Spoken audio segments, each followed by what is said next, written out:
I'm Dave Tussing, and you're listening to George Fox Talks Leadership.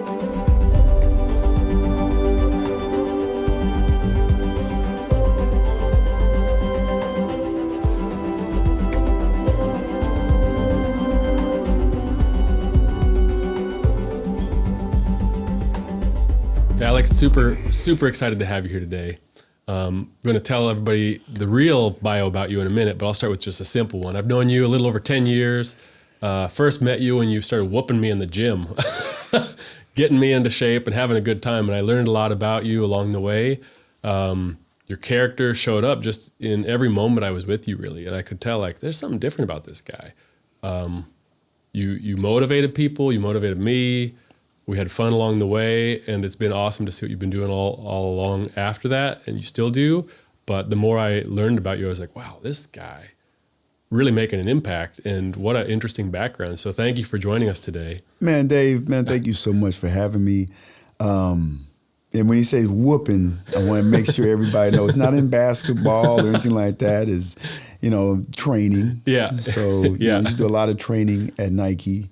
And, I just always want to be a source of inspiration. Yeah.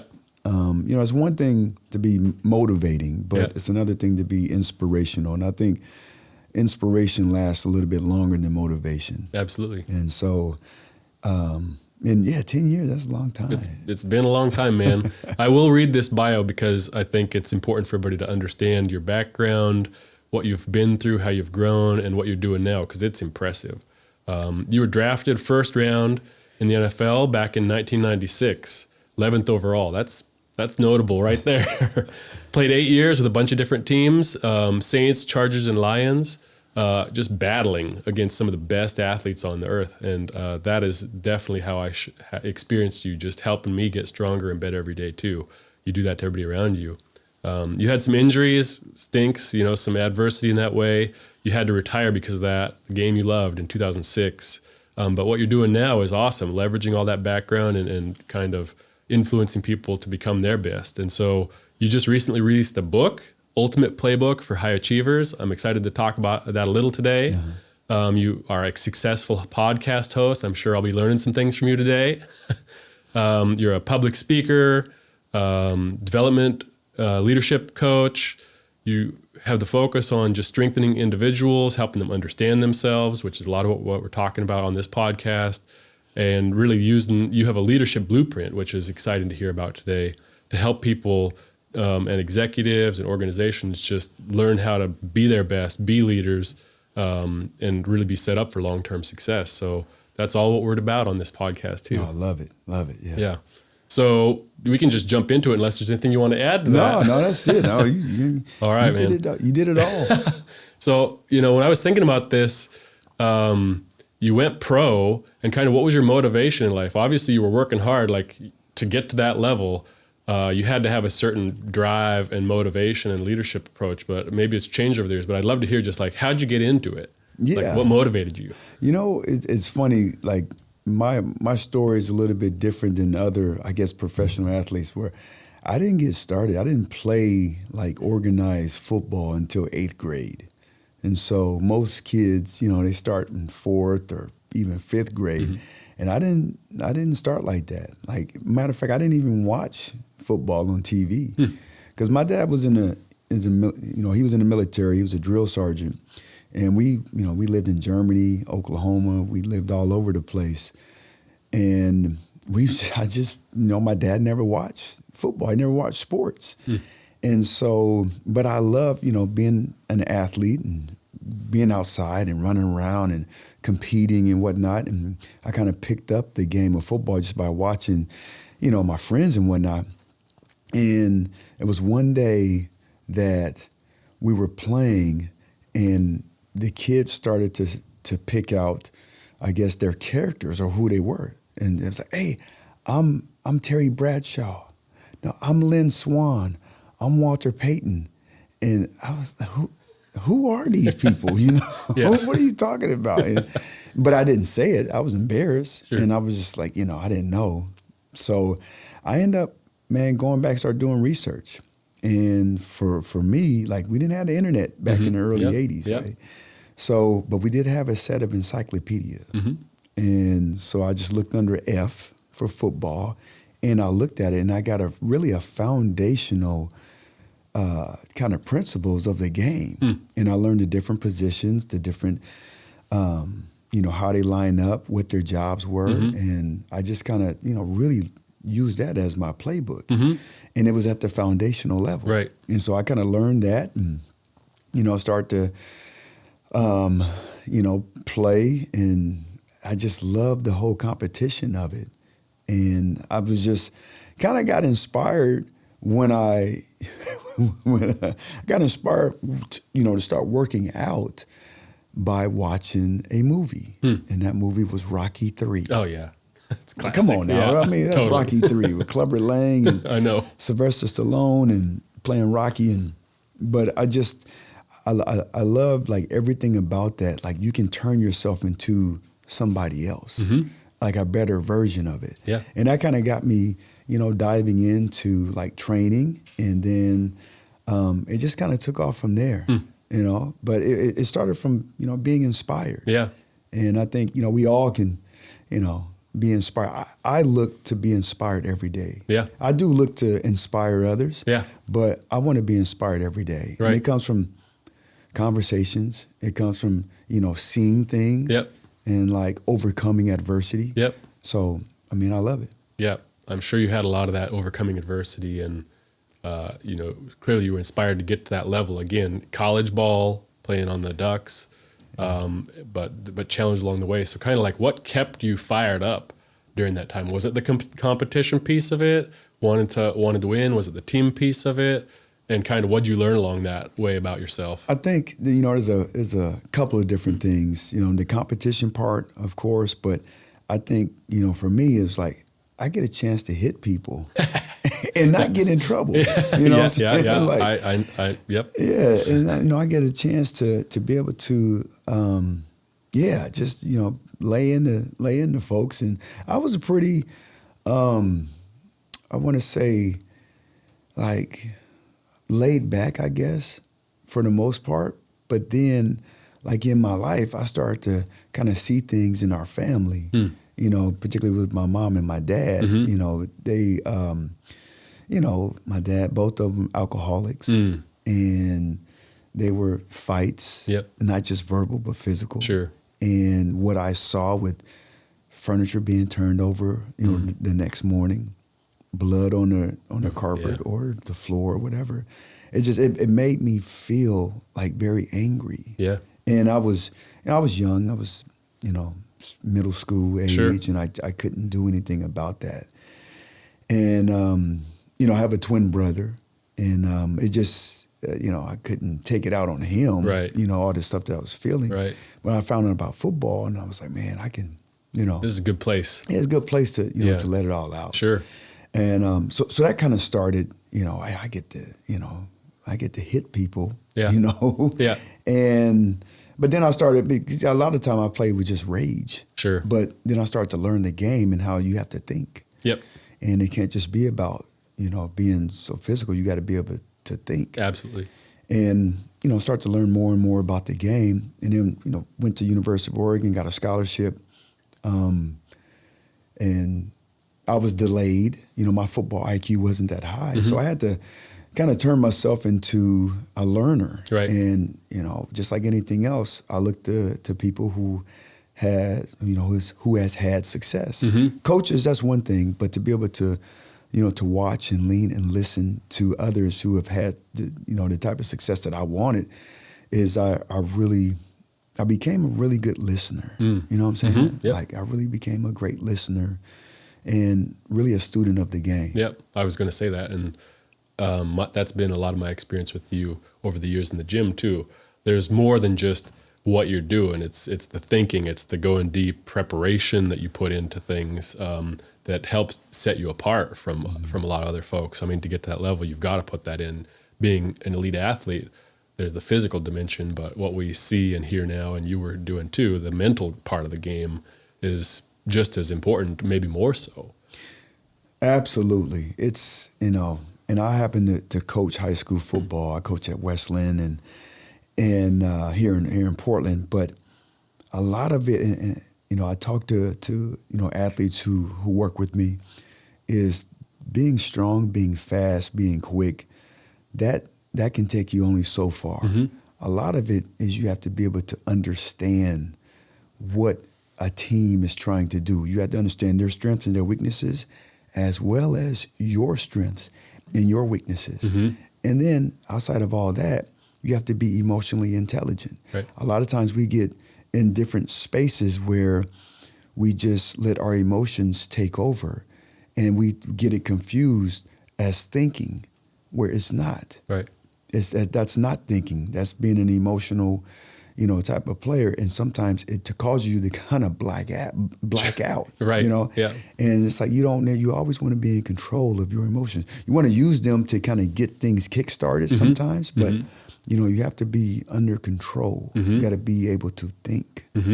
So when you were on the Ducks and then getting into the NFL, where were you learning a lot about yourself in that aspect of the mental game and thinking, and how did that start to unleash like new aspects of yourself and your potential? I think, I don't think it really happened in college. I mean, in college, I had a severe knee injury, and it really slowed things down for me. And it really made me think of myself as not just a football player. And because that was just like football or bust. Sure, yeah. And then with this, this new reality hit me, I was like, oh, well, football might not be there for me. And for an instant, I thought it was over. I was, reconstructive knee. Oh, man. I thought that was it. I would never be the same. Right. When really, that was a moment that God put in front of me to be able to slow things down, make me understand, like, look, he is in control. And, so I had to kind of really rely on other, like, trainers and whatnot to kind of get me right. So I had to listen to them. I had to really believe in what they, their knowledge to get me where I wanted to go. And it took time. But when I did come back, I was stronger from a physical standpoint, from an emotional standpoint, from a spiritual standpoint. I mean, I would not be able to have made have done the things in my life if it wasn't for this perceived pitfall, or this injury. Right. Without this injury, I don't think we would be sitting here right now. Yeah, that's amazing. I mean, we get adversities all the time, and then how we decide to go through them can be transformative or very destructive if people let it destroy them. But there's a book I've read called "The Obstacle Is a Way." I don't know if you've heard that before. I have not. It's pretty good. And it's about that sort of thing. We're all presented with these challenges or obstacles that we've got to get over or through. Some people just let it block their way and say, I can't do anything about it. That obstacle is there. I'm done, whatever. Could have been with your knee. Oh man, it's over. What now? And it's like, no, you took that time and that opportunity to figure out how to get through it. You grew a heck of a lot, it sounds like, and came out way better on the other side of it. But that thing could have just been a blocking obstacle for you. Absolutely. And so that's just a testament to your character. And I think that's where we all have opportunities every day, practically, where there's obstacles. It's our mindset. Are we going to use this as a chance to get stronger, or just an excuse to be stopped up? Yeah, absolutely. And for the most part, like, I played the blame game. I blamed the guy who did it to me. And really, when I looked at the film, because it happened in the bowl game, my redshirt freshman year, and when I looked at it, I was like, well, that was my fault. So it taught me also to take accountability for everything. Sure. For everything that happens to us in our lives, is taking accountability for it. Whether it's your fault or even if it's not, like owning it. Yeah. And then now, once you own it, you shape the narrative. Right. You get to control it. Yep. And instead of just sweeping underneath the rug or blaming it, pointing it to other people. Right. So, I kind of use that as a driving force, for me, going into getting a chance to get drafted and Yeah. and play in the NFL. And, there was one point, I tell you, when I was drafted, and it was a dream come true. Yeah, of Like course. being on TV, Yeah. walking up, getting a jersey. I mean, this is one thing to get drafted or Sure. play in the NFL, but my dream has always been, no, I want to be drafted in the first round. Yep. I want to go up there, get my jersey, take a picture with the commissioner. Yeah, man. And that all happened. And, it was, of course, just hard work. There was sacrifice. Mm-hmm. There was I knew that it was going to be a lonely road. Mm-hmm. I learned that a long time ago because, I wanted to work out a lot. And I wanted to work out, talking about in high school, like when it's inconvenient. Oh, yeah. I don't want to be there working out when everybody's out there and the sun is shining, there's pretty girls out there and whatnot. No, I wanted to work out when it was snowing, when it was raining, when it was midnight or early in the morning. And it really forced me early on that the type of success that I wanted to have, it was going to be a lonely road. But I knew at the end it would be worth it. And it was. And being drafted and getting the money and the fame and all the notoriety, all that kind of came to a head when we just finished with training camp. And our training camp was in Wisconsin. And then when we came back to New Orleans, I went out. My buddies on the team told me, "Hey, you need to buy a house. You got to." I said, "Okay, I did all that. Yeah. Did all that within 2 days. Sure. Now I got to furnish it. I don't know anything about furniture. What are you talking about? I was a college student a couple of months ago. We had, Futon or whatever, beanbag or something. Yeah. So they pointed me in a direction to go downtown, this very expensive, furniture store, and got all these custom couches and window coverings. And Sounds real nice. oh, it's beautiful, dude. And I'm embarrassed to say this, but I spent $75,000 on furnishing my house. And the thing about it is I picked all these things out, and then a couple of days later, they said, "Hey, Alex, give us the key. You go to practice, and you come back, your house will be laid." Yep. I did that. I came in the front door, unlocked it, and they gave me a tour of my house. And it was beautiful. It was like a museum. It was, and, I told them thank you, wrote them the check. Yeah. And then I remember sitting on my bed, and I was like, man. You made it. I've made it. I got a Mercedes-Benz SL 500, Yeah. white, peanut butter interior, sitting in my garage. I got money in the bank. I, paid for my brother. He got a brand new Jeep, paid for the rest of his school. My mom's house, got her a car, and I'm sitting there. And about 2 minutes later, I felt lonely. And it was the loneliest I've ever felt in my life. And there was one point when I hurt my knee, and I turned on the TV, and I was watching some spiritual channel. I can't remember exactly who was on there, but it was like, man, he's talking directly to me. Wow. About changing my life. And it was like a whisper, like God was whispering. And, whispering, follow me. Sure. Come with me. I have something better. And it was a whisper. And it lasted for a couple of days when I was in the hospital. Sure. But at this time in my life, when I reached what I thought was the pinnacle, at that point, God was yelling at me. I have something better for you. Yeah. And I'm thinking this is it. Right. And I felt so lonely. I felt like this is not what I expected it to be. Sure. Right. And I started, a couple of months after that, I gave my life to the Lord. That's awesome. And, just like what people say, it wasn't easy. No. It wasn't an easy path. I was hit with temptation. Yeah. And there was struggle early on, but Yeah. it was the best thing that ever happened to me. Yeah, that's awesome, man. You also somewhere along the way, I think, got married and started a family too. And so there was a lot to balance probably with all that stuff going on. NFL, spouse, family.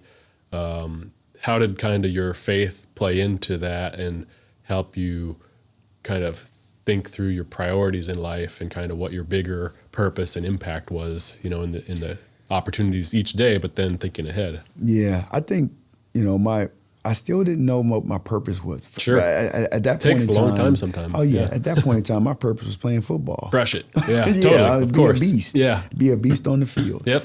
But thank goodness my wife, she's she was raised in the church. I wasn't. I was, the only time we went to church was when we was back in Detroit with my grandparents, with my grandma and Grammy. Yeah. And that's when we went to church.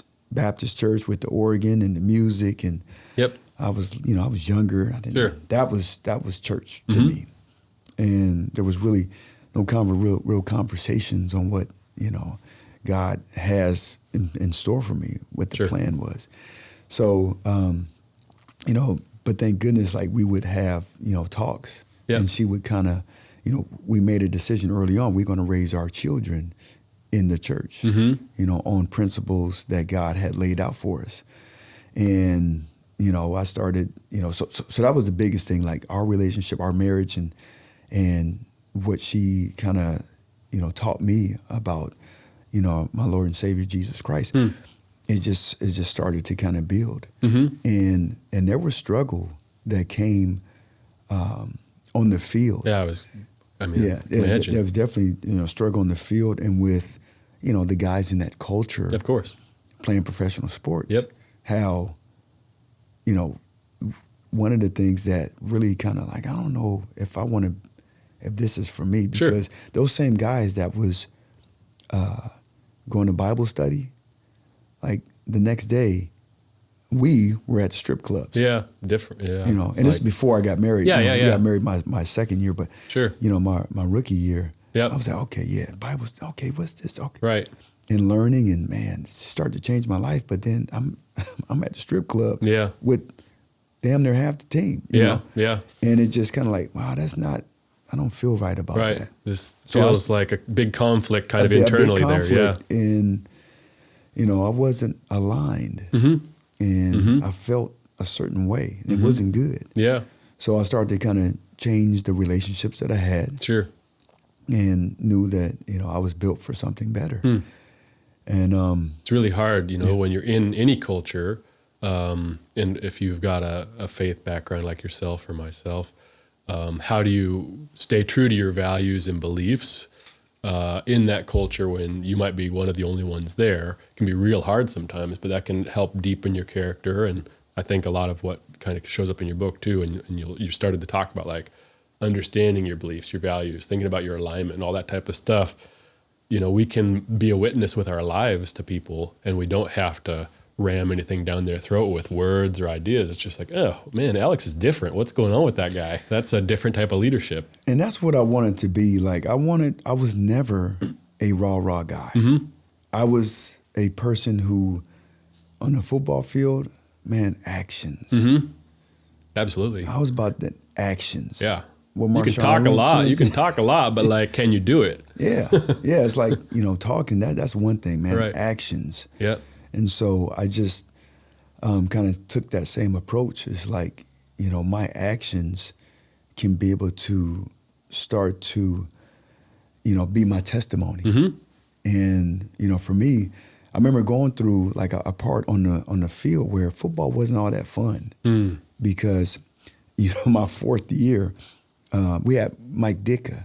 So Iron Mike Ditka, who taught me a lot in leadership. Yeah, I'm sure. Not all positive. Sure. Because we can learn, right? Absolutely. We can learn how to be better people by people that we see that are maybe in a leadership position. That, man, it's like, oh, I don't like how that is going. Absolutely. And to be perfectly, transparent, I learned how to be a great father by watching my dad. My dad was not the best in terms of being a father. Sure. And it wasn't his fault. Right. His dad passed away when he was young, 11 years old. Oh, wow. So he didn't really know how that whole thing worked. Yep.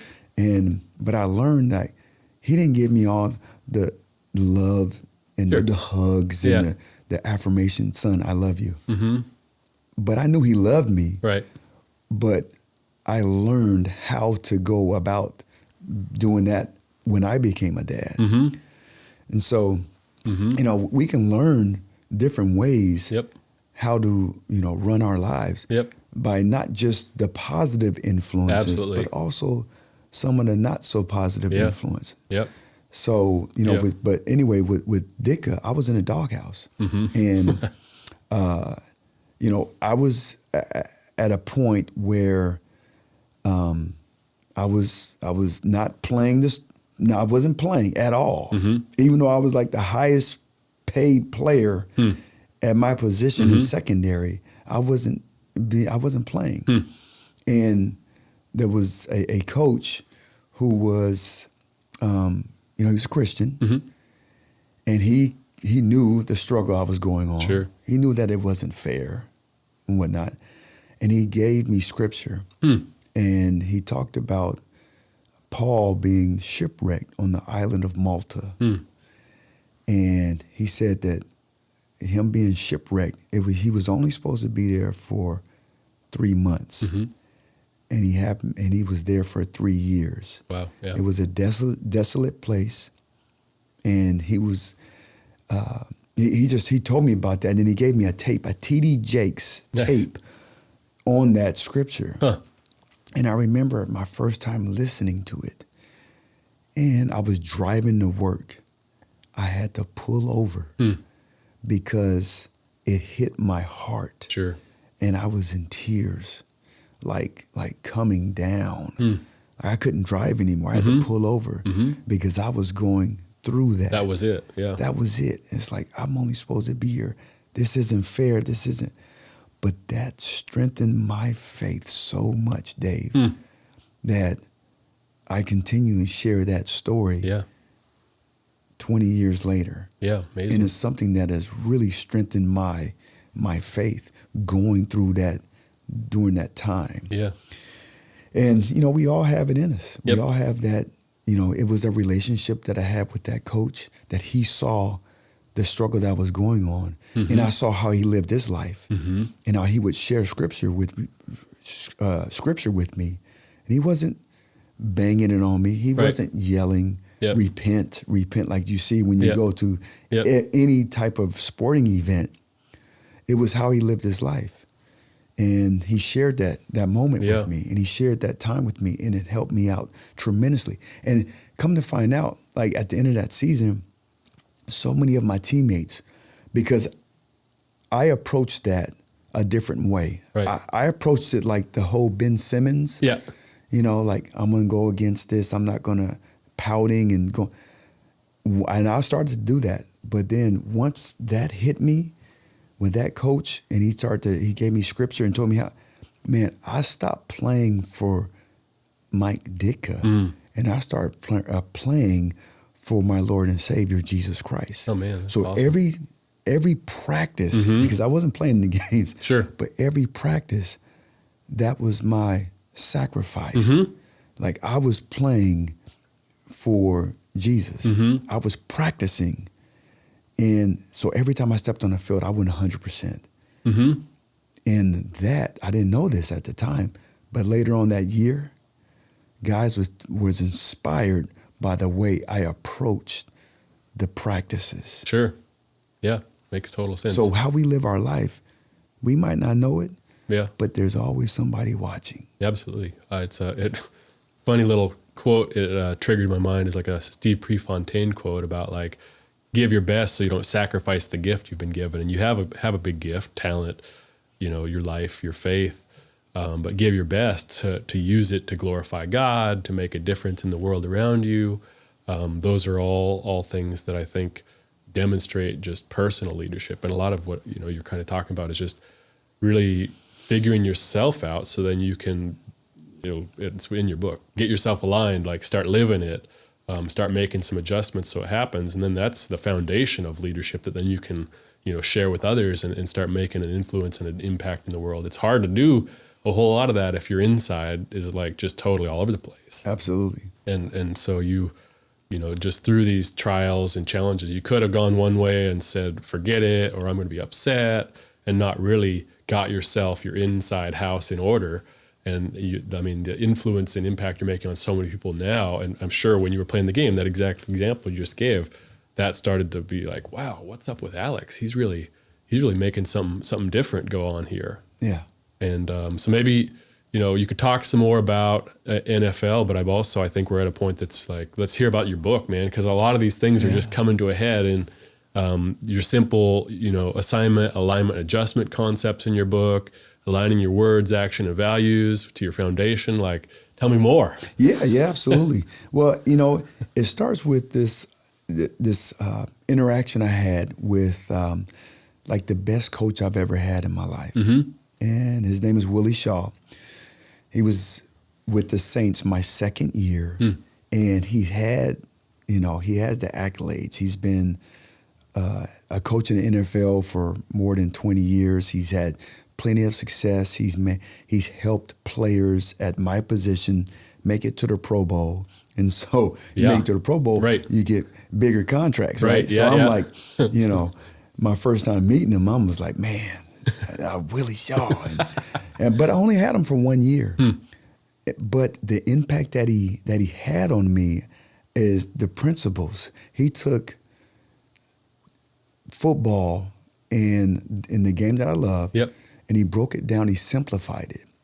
And it happened when it was our first mini camp. So for my listeners, mini camp in the NFL, you come together on the weekend, and you start to, you have 2 practices on Friday, 2 on Saturday, 1 on Sunday, and then you're back off to wherever you came from.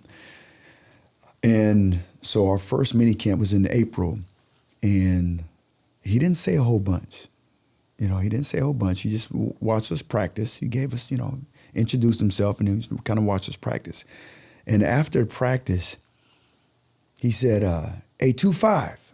That was my number, right? 25. Hey, 25, come over here for a second.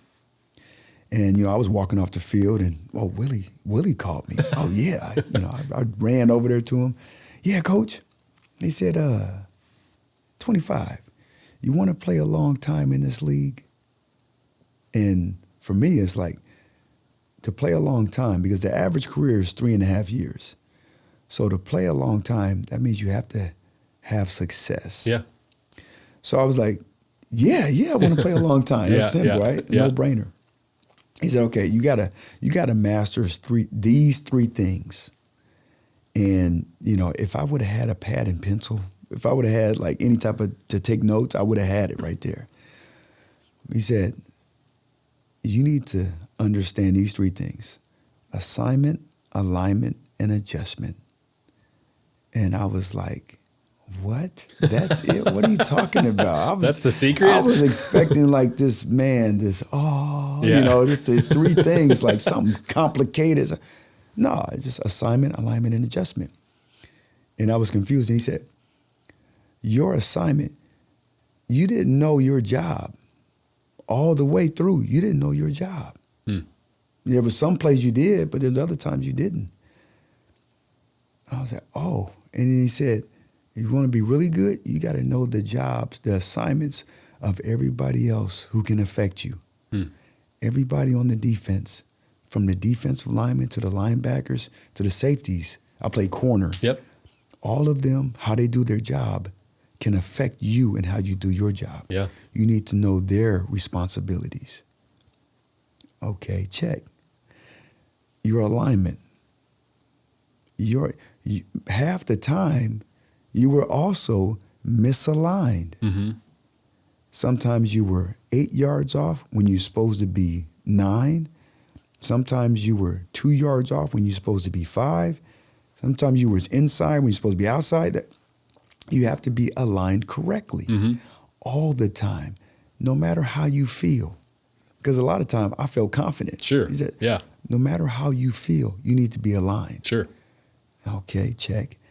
And then You can feel good and be in the wrong spot. exactly. And then the last part is adjustments. Alex, this is not pee-wee football. This is not high school football.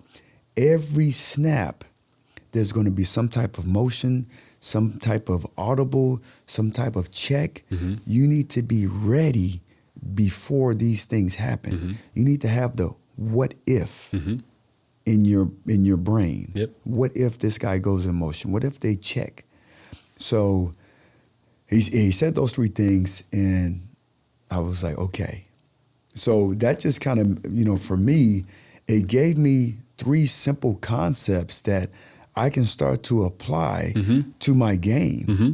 And if I start to do these things, man, I can have success. Mm-hmm. And sure enough, Yeah. they started to come. The game is super fast. Like Yeah. the NFL, it's super fast. And my son is kind of going through it now. I have Yeah. a son, his name is Elijah, and he's a rookie. Yeah. And I told him this a long time ago. Like each level, right? Each level of success, Yeah. it's going to be fast at first. And so he's going through it right now. The game is really fast. Yeah. But once you start to understand, at the foundational level, the game can slow down for you. Mm-hmm. And along with preparation, right? Yeah. And so those three things gave me success on the football field. Mm-hmm.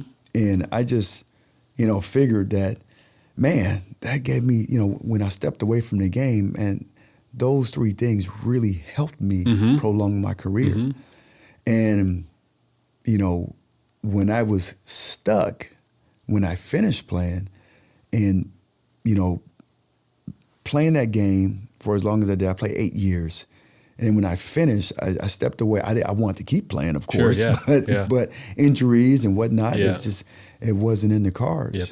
And there was a time where I was stuck, even though I had millions in the bank, car, house, family, health.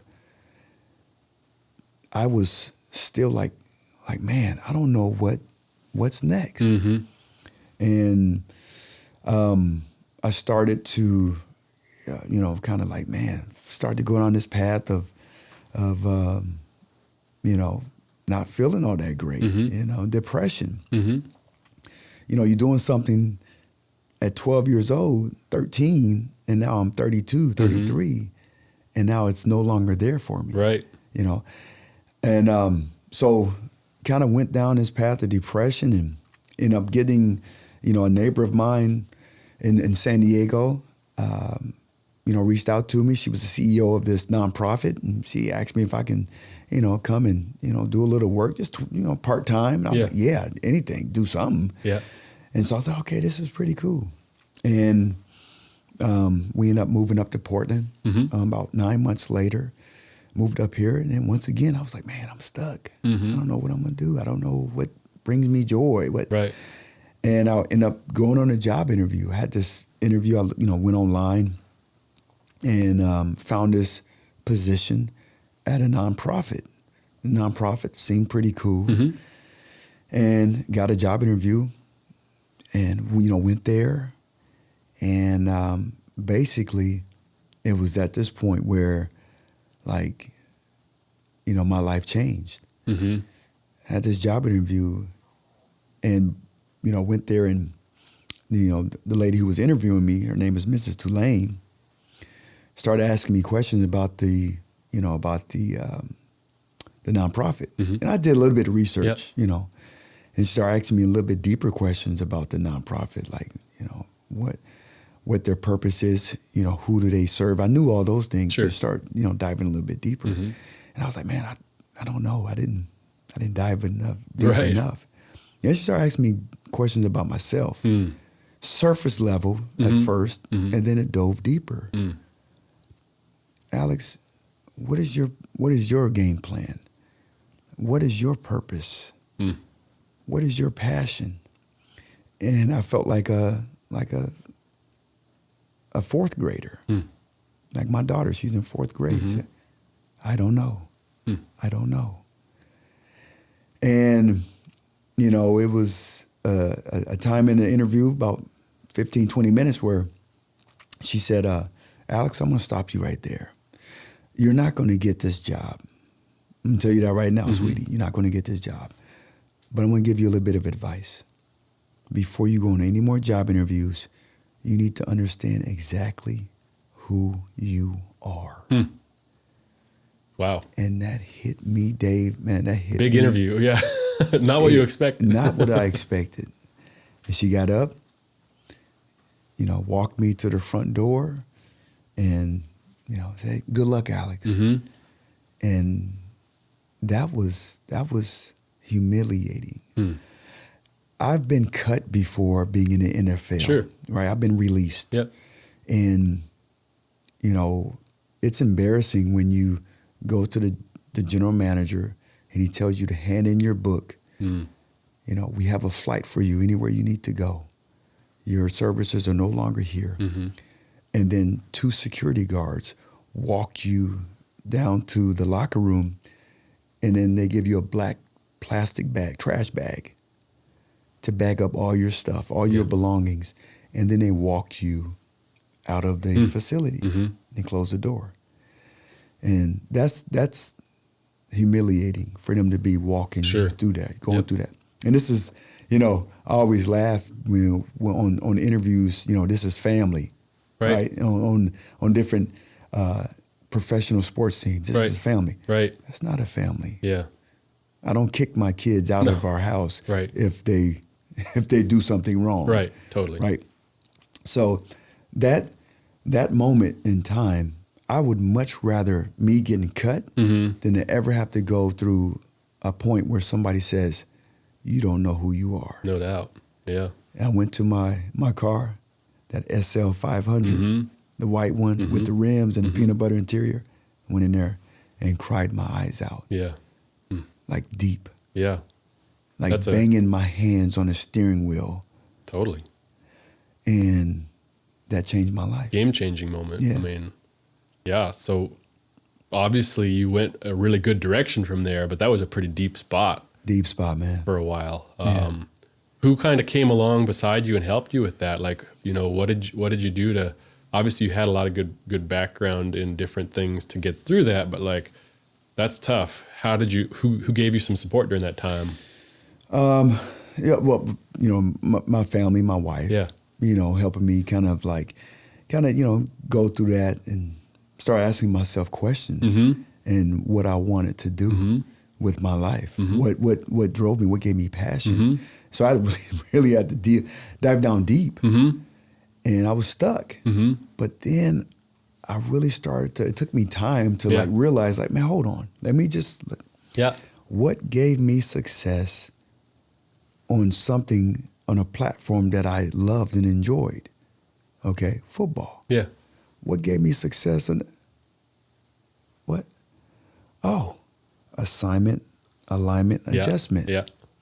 How can I apply those 3 things, those principles to my life off the field? And for me, it was like, okay, understanding what's my assignment? I think when we had talked before, you were saying kind of wish you had some of those thoughts earlier in your life because it would have got you maybe even to a different spot, but it doesn't matter. But I think my point with that is it's a good set of things for people to think through at any point in their life, but the earlier the better. I wish I had started earlier too than the last few years when I really have started to get into this myself. Yeah, absolutely. I mean, it's like it hits us at different moments. Absolutely. For me, it was like I was in my 30s and it really, going through this and really thinking about it, and now seeing what it's done for my life. Dave, every morning I ask myself these 3 things. I wear a bracelet.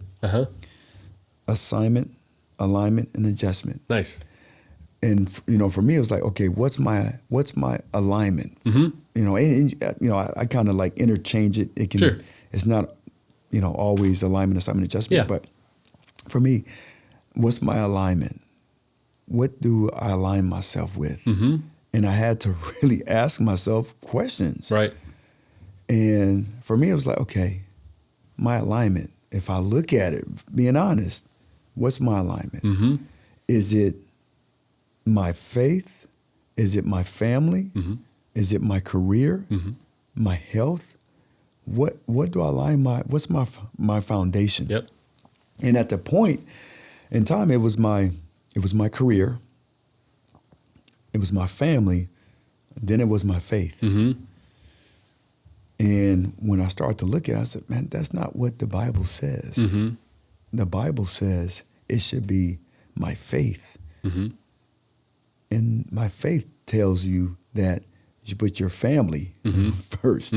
But it starts with my faith. So I started to put my life, I started to really create actionable steps to put my faith, and put my family, and then career. And once I started to find these three things out, and at the time I was like, okay, I want to be a trainer. I want to, because I had an impact in my life when I tore up my knee. There was a trainer that really helped me become the athlete that God intended me to be. And so I want to have that same impact on others' lives. First it was for athletes, like high school type athletes. And I was like, man, I think I want to do this at a bigger scale. So I found out about Nike. So started at Nike, and I can be able to have this type of impact. But my career at Nike took off. I was able to travel the world on Nike's dollar. I was be in a video game. I got that game, man. I got a signed copy of it. You know what I'm saying? Like, man, I started to do these things, but it started with having my faith first. And my career started to take off. And, of course, but the relationship with my family, with my kids, how I parented them, and how I approached, me and my wife, our marriage, like everything started to just flourish. But I had to ask those deep questions. What's my alignment? And then my assignment, like what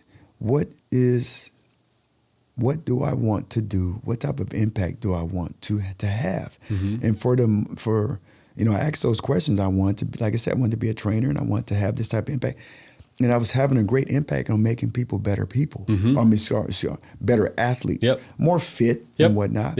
But then the deeper conversations I've had, yourself and others, and the things that I was able to share with them, first looking at my life, man, and I started to listen to them, and they're giving me feedback like, man, I'm helping them become better people. And I was like, man, the effect that I was able to have. And so for me, it was like, man, I started to kind of change. And I started to, people at Nike, I started to find out about what I did in my previous life, being a professional athlete. Oh, Alex, you need to come talk to my team. You need to come talk to. So I was doing those different things, for free. I was just, I was just telling stories though. I wasn't connecting the dots. And I finally got myself a coach, a speaker coach, leadership coach, and he helped me understand like what influence is, what leadership is. And leadership is influence. And I want to talk about that in a little bit. But I started to kind of adjust myself, my character, to what I wanted to achieve. And it's one thing to look in the mirror. Sometimes you don't see the same things that other people see. And so you have to adjust different relationships. And I started to do that. Things that weren't benefiting me in the way to myself. I wanted people in my life that will tell me the truth. And to help me become a better Alex instead of keeping me at the same level or taking me away. So many good concepts in there that I've worked on myself over the years, kind of leading yourself first. How could you really hope to help somebody else grow, particularly on that internal side? I mean, you could, think in business terms, you're thinking in athletic performance terms. You can help a person get a new PR or whatever it is. Doesn't mean that they're going to feel good or be able to sustain that too well. It's holistic leadership and a holistic, approach to being your best. And so that's where you've really added on the extra dimension, not just the physical performance, but the kind of whole heart in it. And then teaching and developing others to do that too. I mean, that's amazing leadership, not just, look at me. It's not about that at all. It's like, how can I help you? How can I help all of us, be our best and be better together? And that really is making a huge difference. So I just think it's so cool, but it had to start inside. I think a lot of people skip that step and focus just on like the bench press PR and like, that's all they care about. It's like, it's a little hollow and a little one-dimensional. Instead of asking questions like, why? Right. Why? It's always about how, but why? Yeah. Yeah, absolutely. Yeah. That's where I like to start. Yeah. Right? Start at why. Yeah. And, I think for me, like, once I started to kind of go down that route, it's like helping people become better people. So I started to, use my voice in my speaking, and I really started to become, I want to become more serious, like a professional. And so I got help. Yeah. I understand that you can't do it just by yourself. I understand the importance of coaching. Yeah. I had it in my previous career. Right. I couldn't know where I can be able to have the type of success without a coach, somebody who's asking me these tough questions. Right. That was one thing Willie Shaw really did. He asked a lot of questions. He didn't always give us the answer. Sure. He forced us to kind of dive deep and and I think for me, like understanding leadership, you have to understand it at the granular level. And the same concept for me for football, right? Reading encyclopedia, is I did the same thing with leadership. Right. So you got to boil it down. Yep. Leadership, when you boil it all the way down, it's influence. Yep. So now, what are the influencers, right? And I start to learn these things, like how you communicate is an influencer. Yep. How your knowledge is an influencer. Intuition, like how you make people feel, is an influencer. Your relationships is an influencer. Your ability, and so ability, especially in sports, that's number one. For sure. It's number one. Like how fast are you? Yeah. How many plays can you make? How many? Right. And we get blinded in the sports world by just ability. Right. Where one of the biggest influencers for me is character. Yeah. Absolutely. Because that travels. Like a good defense. Yeah. And a good running game. Right. In football. Right. That travels well. Character. So, for me, being a dad of 8, right? Like character trumps. That's number one for me. Sure. And I want the same type of character that in my faith, right? That right there, I want those things in how I parent my kids. Yes, I care about how well you do in school. Yes, I care about your sports and you having success. That you want those dreams, but that won't always be there. I'm a perfect example. Yeah. Like football, I'm not going to play. No. There's only a few Tom Brady's in the world. Actually, one. There's only one Tom Brady. Right. And that's not going to be there for very long. No. So character is huge. Right. And when you boil that down, it's who you are. So, for me, understanding what influence is and how do you use it to create things that you want or make things that you want. That's what I share now with my book, my podcast. Yep. Any interaction that I come into, I want to help people, become better influencers. Yeah. Better, better leaders. Yeah. And when you talk about leadership, do you have like a particular role in mind? Like, is it only for some people, or like who can be a leader, That's a great question, Dave. And the thing is, we all are leaders. Even if there's one person who follows you. Even if there's one person, maybe that one person is you. Sure. Right? So we all are leaders. We have the potential of leading. Not all of us have the character of leading, right? Some of us, we are unintentional on how we lead. Being in different environments where, you do not so good things, there's other people who are influenced by your platform, right? They're influenced by how cool you are. That's a platform. Yeah. And you can be leading them down the wrong path. Right. Yeah. high responsibility of leadership. That's right. For sure. And maybe along that line, I mean, some people think of leaders being the person at the top of the team or whatever, based on, I think both how we view it. That's not the case.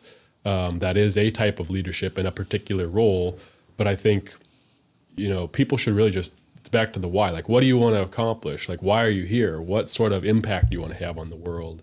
And then for some people, that is taking on leadership roles in the more traditional sense of teams, helping people grow, accomplish business results, or win as a team. Like, that's a type of leadership. But there's people who are leaders that are serving at the, shelter down the street. That's amazing leadership. Mm-hmm. The way they show up every day and help people. So I think people put leadership in a box a lot of times and say, this is what leadership is. That's what I did early in my days too. It's like, all right, the person who's the president of that company, or that's the leadership. Everybody else is just doing stuff. That's absolutely wrong. Absolutely. And so we have to understand there's positional leadership. Right. You being a father, that's a big time position of leadership. Having a boss or being a boss, mm-hmm. that's a position mm-hmm. of leadership. Mm-hmm. Right. My dad was in a position of leadership, and I was going to do whatever he said. Mm-hmm. Now, the level of, I'm not going to run through a brick wall from my dad. Right. He's in a position of leadership. I'll do everything. I won't run through a brick wall. Mm-hmm. Now, Coach Shaw, the relational. So there's a difference. Positional relationship or positional leadership and relational leadership. Yep. So the relation that he made from his position, right? Because leaders, those connections, those relationships should be from the top down. Mm-hmm. Because if I try to create that relationship with the coach or with it's not going to be the same. Right. It'd be from the top down. Mm-hmm. So I would run through a brick wall. Even if he called me today, I would do it for him. Sure. Because of what he shared with me. Right. Mm-hmm. And the connection that he made, him mm-hmm. sharing different pitfalls, different failures that he's had mm-hmm. along the way. He opened up. He became vulnerable. Yeah. That created a relationship. So we have to understand these things if we want to try to be a great leader. Right. You can't just talk about your success, which is another influencer. Sure, of course. But not everybody has or knows how to deal with success. Sure. Most of us, it's failure. Mm-hmm. Yeah. No, that's very true.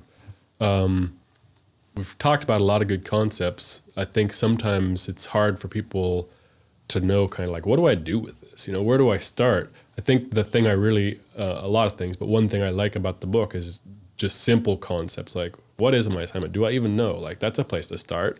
If I do know, then like the alignment, like just walking through those aspects of figuring it out for people. Maybe talk a little about how somebody who doesn't know where to start could begin in just like super basic terms, Yeah, I think it starts with just asking questions. Yeah. Actually, I've become better at asking myself questions. Mm-hmm. Questions like, man, what do I want to get out of this relationship? Mm-hmm. What do I want to get out of this my podcast? Mm-hmm. What do I want to get out of this podcast today? Yeah, right. And I can answer those things. Yep. I want like these brief conversations to be able to show or teach somebody that they can do it. Yep. Absolutely. All right. So understanding leadership and influence, it can help you make better decisions.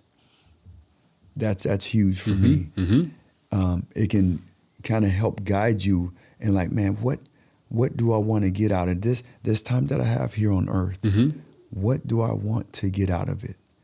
And I understand what I want to do. And for some people it might be different. Yeah. For me, at the base level, when you're talking about like assignment, for me, I want to help people. Yep.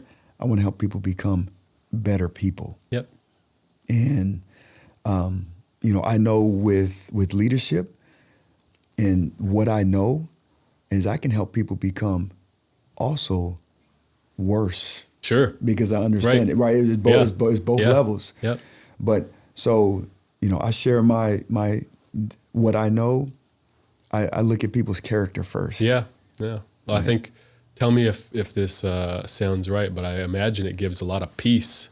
Like, okay, this is what I'm here to do. And it's a great way to kind of prioritize where you're spending your time and energy, investing your, talent and resource, that a lot of people don't have if they haven't done that introspection. And so, 20 years ago at Alex probably would not be as at peace internally as today, Alex. Absolutely not. Absolutely. And the biggest thing, like for me is like, man, character, that's huge, Yeah. right? But also relationships. Yeah. Like I'm very, very thoughtful when it comes to the relationships that I have. And Sure. there's, closer ones than other ones, Yeah.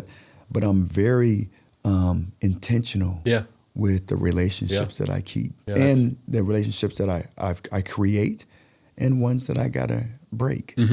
So Yeah. Well, very that's that intentional adjustment with that. piece maybe sometimes too. Oh yeah, absolutely. Things got to change sometimes. Yeah. And the more that people get to know me, character-wise, those relationships that might need to be broken, they see how I live my life. Yeah. And like, yeah, Naturally we changes. shouldn't invite Alex Sure. anymore. Yeah, totally. No, I hear you. Well, this has been awesome, man. If somebody kind of wants to find out more or follow you more, how should they do that? Buy the book. I like the book. Listen to the podcast. I do that too. But what else? What else could resources leave behind for people? Thank you very much, Dave. I appreciate that. The easiest way, just go to my website, alexmolden.com. It has, my podcast on there, and that's easy. It's the Shark Effect, and that's on all platforms. Yeah. But it has my, way how to buy my book and find out more about it. It's on Amazon, but if you go to my website, you can, buy it there, and I can autograph it and send it to you. So, but yeah, everything is alexmolden.com, and I got some great things on the horizon. I'm building out a leadership course. Awesome. Yeah, I saw that. Building that out, and just kind of sharing what I know, and it's kind of like Nike, right? Where my really deal, what I want to do is be able to help athletes become better athletes. Yep. And what Nike says is, athletes is with the asterisk. Yeah. Like if you have a body, then you're an athlete. Exactly. We're all athletes. Yep. And so I want to, kind of use my voice to share the different things in my life, the ups and downs, right? We all have them. Yeah, that can hopefully help people understand influence. Yeah. And to help them, make better decisions. Well, Alex, thank you so much. This has just been awesome, and I've learned a lot, as I always have from you. So thank you. Oh man, thank you very much for having me. Big thanks to George Fox Digital for producing this podcast. If you like what you heard today, subscribe to the George Fox Talks podcast on Apple, Spotify, or wherever you stream from. And if you want to dig in more to this stuff or see what else George Fox Community is talking about, check out georgefox.edu/talks or by searching on YouTube for George Fox Talks.